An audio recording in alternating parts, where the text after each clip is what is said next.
Jeff with LinCo Do Some Performance here again for another Tech Tip Tuesday.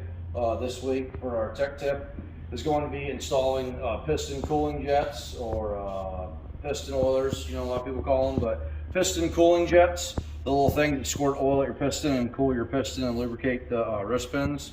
So we're working on a Duramax, so we've got our Duramax piston oilers laid out here along with the bolts. I've got a Cummins one here because I'm going to cover something on that. First off, on a Duramax, a lot of people may not realize this, the bolt for your piston cooling nozzle is a check valve. So if you look inside the banjo, you see a spring and a ball. That's a check valve. The purpose of that, it takes 30 psi of engine oil pressure to pop these open. So in the event of lower oil pressure, they will close and save as much pressure as possible. So when you got an older wore-out engine that's idling at 25 psi, the pistons aren't seeing any oil. Not the end of the world, but it's idling for a long time. You're not getting any oil to your wrist pins. The reason I bring that up, before you go installing them, you want to clean them. Part of the cleaning is to make sure that it's working, it's sealed up, and more importantly, that it pops open. Whenever we clean them, after we clean, we spray brake clean and then blow it through the hole. So I don't know if you can hear that, but in the video, but very distinct audible noise when it pops open, and you can see it mechanically function inside there. So just a little tip, kind of a side note there about that. But what I wanted to go over was the importance of checking the alignment and paying attention when you're installing oilers. So as far as a helpful tip, magnetic sockets are great. Duramaxes aren't too bad. They're not really deep down in the block, but on a Cummins, they're pretty far down in there. Especially if you put a girdle on, then they can be hard to reach. So the magnetic metric socket set is an awesome tool. Another thing, it's a great tool. This 1/4 inch, universal nut driver with a 1/4 inch female bit on the end is awesome. So you can thread them in there and then immediately torque it, and that's all with the magnetic socket. So using your magnetic socket, if you got it handy, otherwise a piece of electrical tape or paper works great too. But as I said, on a Cummins, this magnetic socket is so handy because you can get way down in there. So we always put Loctite on the banjo bolts for the oilers. It helps seal it, but more importantly, this is obviously a very critical part of your engine, so we don't want them shaking loose. On a Cummins, they only torqued, I think, about 11 foot-pounds. It's 15 foot-pounds on a Duramax. So, we use Loctite because they're not shaking loose. So we've got our Loctite on, using my magnetic socket. So what's cool with magnetic socket is all you do is just kind of hold on to it and you can fish it down in there. That's why, another reason I really like it. So make sure it's nice and flat. I like keep my hand on it the whole time to make sure it's mated good against the block. So run it down, torque it. So again, just nice and fast, works really good. So that's a useful tip there. But the main reason we want to do this was to show you the importance of alignment and the order that you do this.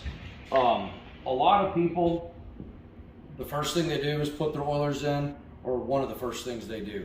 Some people put the crank in and put them in. Some people put them in before. I always wait till the end, and for a good reason. When you put the oilers in, you need to check every oiler for clearance and alignment. The oiler squirts into a passage on a cast piston, and you got to make sure it's lined up properly or it's not doing its job.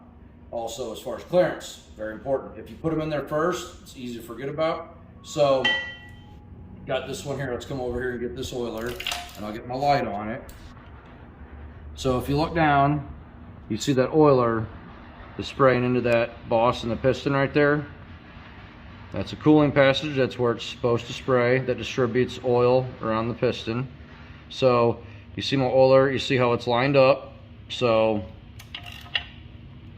I will go around on every one, I'll check it, make sure it's lined up, which that one's lined up perfectly centered. If you come over here, you see there's plenty of clearance in the bottom of the piston skirt. So see right down there, you want to come up get that piston all the way down at the very bottom of the bore, right there. Make sure it clears all the way around. A piece of wire is handy if you're ever in question. You can get a piece of wire, 90 to 100 thousandths is ideal for minimum clearance there. So like I said, you want to check alignment and clearance. So as I said, I prefer to put them in one of the last things before I put the pans on. Even on an engine that's getting a girdle, a lot of times I'll wait for this exact reason, to check clearance and alignment. So come over here and I'm going to show you why we decided to use this for tech tip on this given day. First one I put in, I get it in, I torque it, I roll the engine around to check for alignment, and you see that? I'm going back it up again.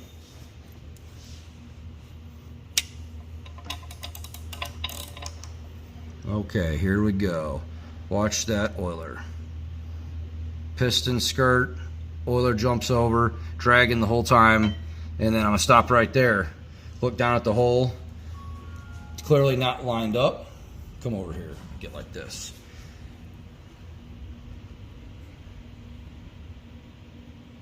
So you can see how that oiler is not lined up with the hole right there. It's contacting the piston. So what happened, somebody bent that, somewhere along the way, somebody bent that oiler, and that's not uncommon. That should also be one of the first things that you remove when tearing down an engine, is pull the oilers before you go knocking pistons out and got rods swinging around. Somebody hit that, or it could have been a failure on the engine. Broken crank. This core had a broken crank, so it could have been from the broken crank. But if you put them in there ahead of time and didn't think to check that, you're not going to feel that when you're turning it over. What's going to happen, it's going to do that for maybe 1,000 miles, maybe a couple thousand. It's going to give out and break. And then you've got you're dumping oil off, and you're not lubing that piston. And the first time it sees some high AGTs in that cylinder, that piston's going to crack or expand and dragging the cylinder. So that's why it's so important to check the alignment and check clearance. Another tip, since we're talking about oilers, on a Cummins, this is a used oiler off of Cummins. We put new ones in every time. We do not use aftermarket.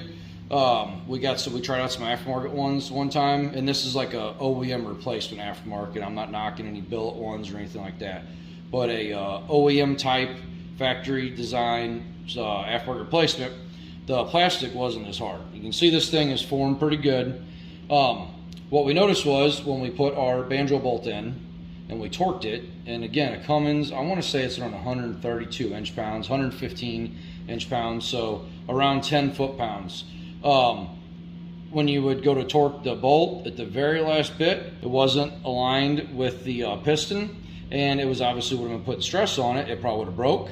More importantly, since it was pulled that way, it would have went back this way naturally and twisted loose, falling out, been a problem.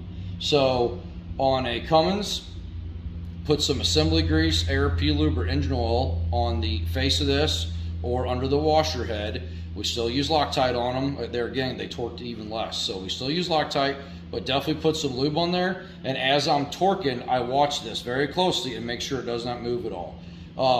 Like I said, we do not use aftermarket ones because of that junk.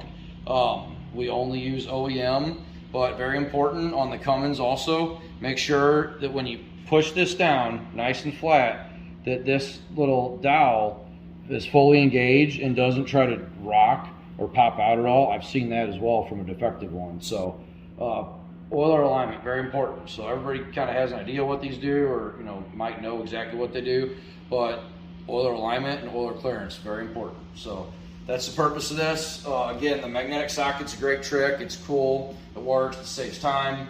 Like I said, on a Cummins, when you're getting down in there, it works out really good. So whether you want to go buy them or not, you can buy them individually. Get a 10 millimeter, 12 millimeter, you'll be covered for most stuff, but works really good. And then something else while we're talking tech tip.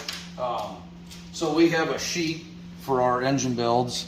It's 3 pages long, but on the actual assembly, we go through and we check our piston rings, file fit them, and then we've got our valve to piston clearance, degree in the cam, And we've got our crank and cam in play, gear lash on the cam gear, piston protrusion, rod side clearance, which we've touched on that on another tech tip, and we recently added this, piston, oiler, alignment, and clearance, because it's easy to forget even for us. So this way here, we've got something now to remind us, because it is important, and that shows why.